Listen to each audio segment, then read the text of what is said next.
இந்த வீடியோவில் நம்ம இலக்கணம் பகுதியில் ஓரெழுத்து ஒரு மொழி தான் பார்க்க போகிறோம்.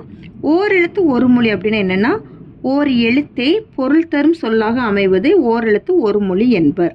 நன்னூல் எனும் இலக்கண நூலை எழுதிய பவணந்தி முனிவர் தமிழில் 42 ஓரெழுத்து ஒரு மொழிகள் உள்ளன என குறிப்பிட்டுள்ளார்.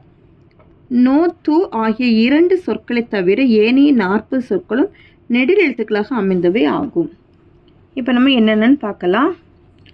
ஆனா பசு, ஈனா கொடு, ஊனா இறைச்சி, ஏனா அம்பு, ஐனா தலைவன், ஓனா மதகு நீர் தாங்கும் பலகை, கானா சோலை, மீனா பூமி, கைனா ஒழுக்கம்,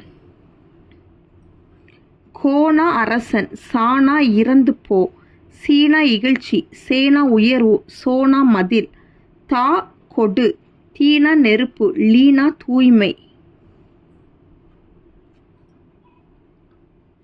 தேனா கடவுள், தைனா தைத்தல், நானா நாவு, நீனா முன்னிலை ஒருமை, நேனா அன்பு, நைனா இழிவு, நோனா வறுமை, பானா பாடல்.